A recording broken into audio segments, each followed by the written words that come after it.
దిల్సుఖ్ నగర్ లో కాల్పుల ఘటన కలకలం రేపింది. శాలివాహన్ నగర్ పార్క్ లో చందు నాయక్ అనే వ్యక్తిపై గుర్తు తెలియని వ్యక్తులు కాల్పులు జరిపారు. తెల్లవారుజామున వాకింగ్ కి వెళ్లిన చందు నాయక్ పై 3 రౌండ్లు కాల్పులు జరపడంతో అక్కడికక్కడే మృతి చెందాడు.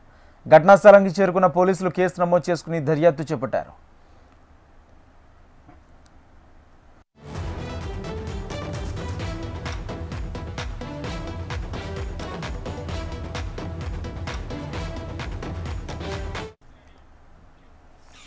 దిల్సుఖ్ నగర్ లో కాల్పుల ఘటన కలకలం రేపింది. శాలివాహన్ నగర్ పార్క్ లో చందు నాయక్ అనే వ్యక్తిపై గుర్తు తెలియని వ్యక్తులు కాల్పులు జరిపారు.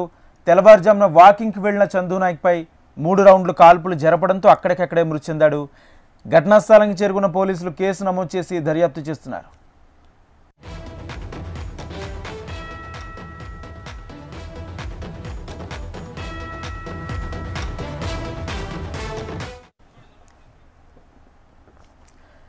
దిల్సుఖ్ నగర్ కాల్పుల ఘటనపై మలక్పేట డీసీపీ సాయి చైతన్య స్పందించారు. పాత కక్షల కారణంగా చందు నాయక్ పై కాల్పులు జరిపారన్నారు.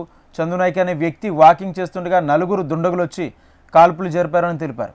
ఘటనపై కేసు నమోదు చేసి దర్యాప్తు చేస్తున్నామని తెలిపారు. నిందితుల కోసం 10 టీంలను ఏర్పాటు చేసి గాలిస్తున్నామన్నారు. స్పాట్లో 7 బుల్లెట్లు స్వాధీనం చేసుకున్నామని తెలిపారు. కొంతమంది దుండగులు ఒక స్విఫ్ట్ కార్ లో వచ్చి ఒక పర్సన్ ని పైన కాల్పులు జరిపి ఇక్కడ నుంచి పరారయ్యారు. ఆ పర్సన్ కేతాబాద్ చందు నాయక్ అని 47 ఏళ్ల వయసు ఉన్న వ్యక్తి. ఇతను సిపిఐ స్టేట్ కౌన్సిల్ మెంబర్.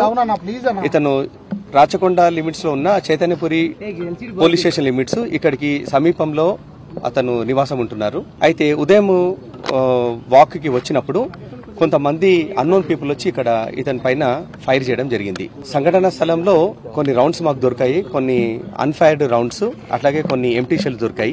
ప్రస్తుతము దర్యాప్తు కొనసాగుతుంది. ఈ కారులో ఉన్న వ్యక్తులు ఎక్కడి నుంచి వచ్చారు ఆ రూట్స్ అన్ని వెరిఫై చేస్తున్నాము. ఈ ప్రాంతంలో సీసీటీవీ కెమెరాలు వెరిఫై చేసి అనుమానితులు ఎవరని చెప్పి వాళ్ళను వెరిఫై చేసే దర్యాప్తు కొనసాగుతుంది. ఇందులో ఇక్కడ దొరికిన రౌండ్స్ ప్రకారం ఒకటే తుపాకీ వాడినట్టు తెలుస్తుంది. ఇంకొంచెం వెరిఫికేషన్ లో మా దర్యాప్తులో ఇంకొంచెం మాకు టోటల్ 5 రౌండ్స్ దొరికాయి. అందులో 3 ఫైర్డ్ రౌండ్స్ ఎంప్టీ షెల్స్, మిగిలిన 2 రౌండ్స్ అన్ఫైర్డ్ రౌండ్స్ అక్కడ సంఘటన స్థలంలో దొరికాయి. ఈ సంఘటనలో 3 లేదా 4 వ్యక్తులు ఇన్వాల్వ్ అయ్యారని చెప్పి ప్రాథమికంగా తెలుస్తుంది. మాకు ప్రాథమికంగా తెలిసిన దాని ప్రకారము ఒక కేసులో ఉన్నాడు ఇతను. ఎల్బీ నగర్ పోలీస్ స్టేషన్ సంబంధించి ఒక కేసులో అక్యూజ్ గా ఉన్నాడు. 2వ కేసు సంబంధించి ప్రాథమికంగా తెలిసింది వివరాలు, ఇంకా పూర్తి స్థాయిలో వివరాలు సేకరిస్తున్నాం. ఇక్కడ దొరికిన రౌండ్స్ ప్రకారం ఒకటే తుపాకీ వాడినట్టు తెలుస్తుంది.